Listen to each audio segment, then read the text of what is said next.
बिस्मिल्लाहिर्रहमानिर्रहीम। अस्सलाम वालेकुम माय डियर स्टूडेंट्स। सबसे पहले आप लोगों को वेलकम है द एक्सीलेंस एकेडमी प्लेटफॉर्म पर। स्टूडेंट्स, आज हमने फर्स्ट ईयर बायोलॉजी का चैप्टर 5 लेक्चर 4 टॉपिक का नेम है डिस्कवरी ऑफ वायरसेस को डिस्कस करना है। इस टॉपिक के रेलिवेंट जितने भी शॉर्ट क्वेश्चन और एमसीक्यूज होंगे वो भी हम साथ साथ डिस्कस करेंगे।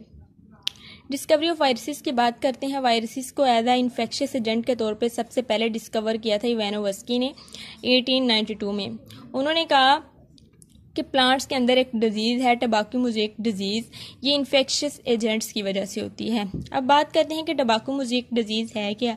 स्टूडेंट्स, ये प्लांट्स के अंदर एक ऐसी डिजीज़ थी जिससे प्लांट्स की ग्रोथ भी रुक जाती थी और प्लांट्स के लीव्स के ऊपर येल्विश से धब्बे भी बन जाते थे।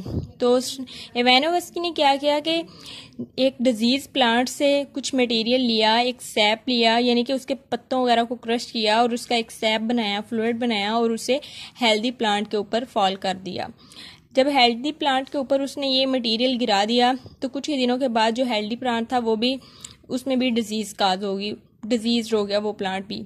तो उसने इससे ये नतीजा अखज़ किया कि ये जो हेल्दी प्लांट के अंदर भी डिजीज़ हो गई है ये किसी इन्फेक्शियस एजेंट की वजह से है। उसने इसे नाम दे दिया इन्फेक्शियस एजेंट और उसने कहा कि ये जो इन्फेक्शियस एजेंट हैं ये फिल्टर पेपर में से पास आउट कर सकते हैं, क्योंकि जो बैक्टीरिया थे वो फिल्टर पेपर से पास नहीं कर सकते थे। उसने कहा कि ये फिल्टर पेपर से भी गुजर जाते हैं और ये इन्फेक्शियस एजेंट हैं।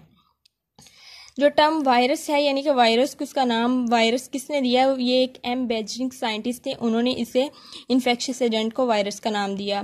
नेक्स्ट एक साइंटिस्ट थे 1935 के अंदर स्टेनले, इन्होंने जो बीमारी काज करता था वायरस टबाकू मोज़ेक वायरस, इसे क्रिस्टलाइज किया और फिर यानी कि इसके क्रिस्टल्स वगैरह इस तरह से बना के उसका केमिकल एनालिसिस किया। जब केमिकल एनालिसिस किया तो उन्होंने देखा कि ये जो वायरस है, ये जो इन्फेक्शियस एजेंट है, ये बेसिकली बना होता है न्यूक्लिक एसिड यानी डीएनए या आरएनए से और प्रोटीन से। प्रोटीन का कोट होता है और इसके पास न्यूक्लिक एसिड मौजूद होता है। तो इस तरह से वायरस की डिस्कवरी हुई और वायरस की जो केमिकल कंपोजिशन है उसका पता चला। नेक्स्ट हम वायरसेस की बात कर लेते हैं। नेक्स्ट हम वायरस की डेफिनेशन की बात करते हैं। वायरसेस जो हैं ये नॉन इन्फेक्शियस एंटिटीज हैं या पार्टिकल आप कह सकते हैं।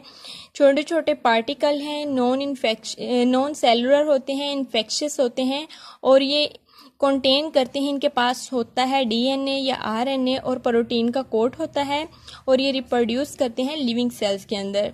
रिपीट करते हैं कि जो वायरसेस हैं ये नॉन सेलुलर होते हैं, इन्फेक्शियस एंटिटीज या इन्फेक्शियस पार्टिकल्स हैं, न्यूक्लिक एसिड होता है और ये प्रोटीन कोट होता है इनके पास और रिप्रोड्यूस करते हैं सिर्फ और सिर्फ लिविंग ऑर्गेनिज्म के अंदर, यानी कि लिविंग सेल्स के अंदर।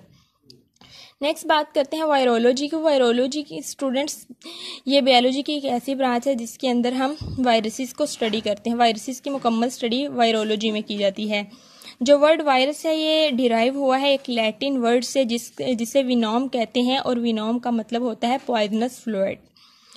नेक्स्ट बात करते हैं वायरसेस की रेप्लिकेशन की। वायरसेस जो हैं ये रेप्लिकेट करते हैं, अपनी तादाद बढ़ाते हैं सिर्फ और सिर्फ लिविंग सेल्स के अंदर और बहुत सारी डिजीज़ कॉज करते हैं जैसे कि इन्फ्लुएंजा, हेपेटाइटिस, स्मॉलपॉक्स और एड्स वगैरह। ये तमाम की तमाम जो डिजीज़ हैं ये वायरसेस की वजह से होती हैं।